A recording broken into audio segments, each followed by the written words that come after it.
Come back, guys. The final face-off in the series is JEPQ versus QYLD.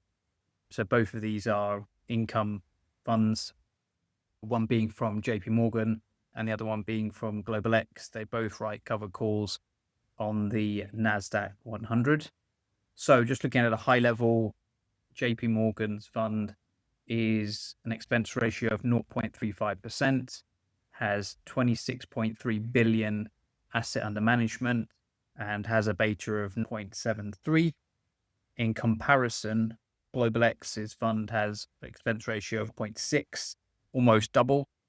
Its assets under management are 7.7 billion, so considerably less now than the JP Morgan fund, and the beta is 0.49, so has a better beta. What's interesting is that the Global X fund was literally a veteran in the income space, started in 2013. I think it's probably one of the first really big cover call funds out there. And so it's been around for a long time in terms of its strategy, in terms of its approach. It has changed it slightly recently, but in essence, it's been around for a long time. So talking about the strategy, there is a difference. JEPQ is a lot more actively managed, and it does have a small amount of growth element associated to it. It takes exposure to the NASDAQ 100 through equity-linked note. You can go back and look at my video around ELNs and why they're using them.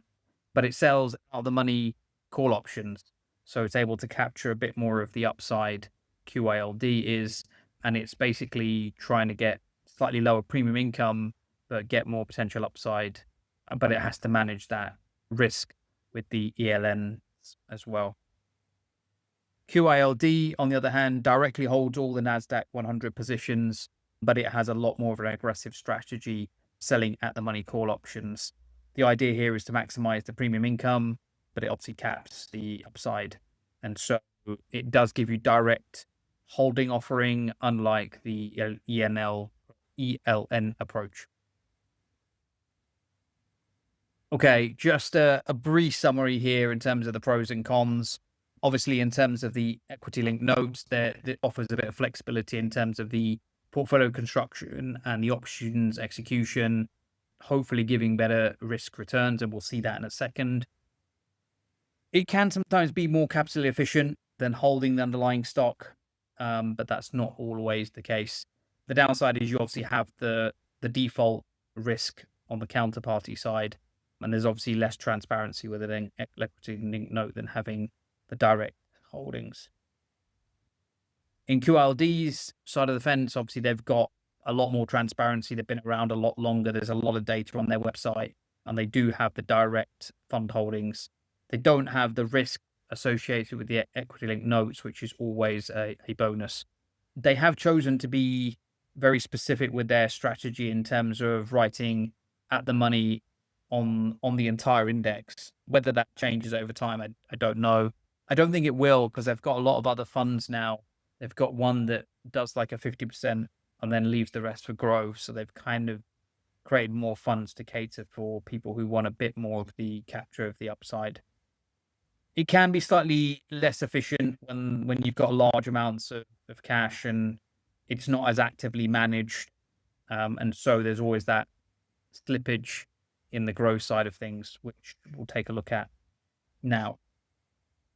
Okay, so from a total returns perspective, we can see that JEPQ has typically always beaten the returns of QYLD, and that's just because of that more actively managed strategy and the ability to capture some growth, which, as we know, the markets tend to always trend upwards.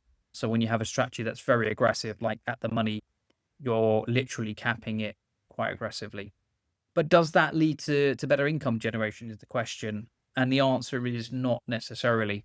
And so we can see since 22 May, JEPQ with dividends reinvested is almost produced $15,000 based on 10K invested, 13,949 without reinvesting.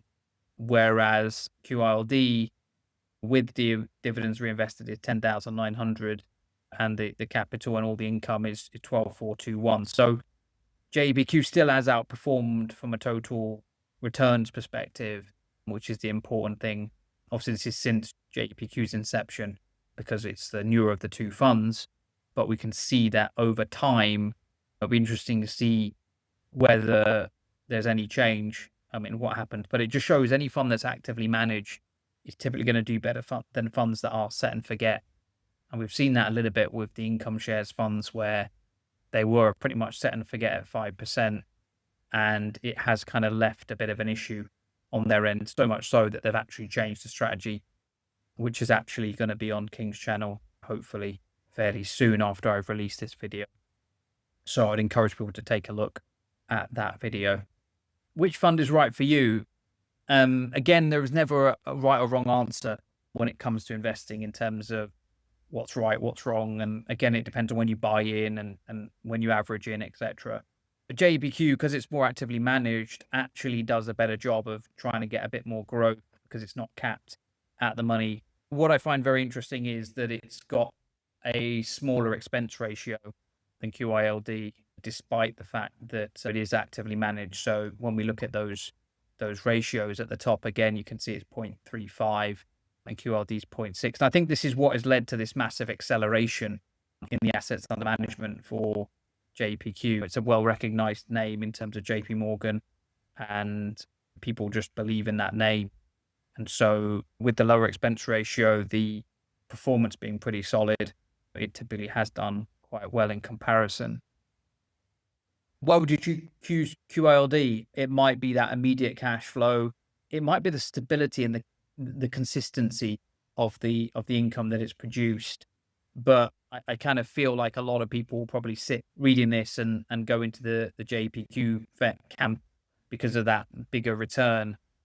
Obviously, QLD's been around a lot longer. So if we looked at the longer time horizon, things may be slightly different. I could argue a case to maybe holding a bit of both and adjusting your percentage depending on how you feel comfortable. I currently hold both. And some of that's historic because JEPQ's only just come out in the UK markets fairly recently. There was only QYLD, or its UK equivalent QYLP, that was available.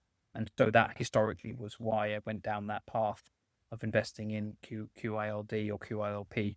But hopefully that gives you some idea of the different approaches, why JEPQ could be outperforming in the long run QYLD. But again, you've got to keep an eye on all these things because these strategies can change quite regularly. Okay, thanks a lot, guys. I'll catch you on the next one.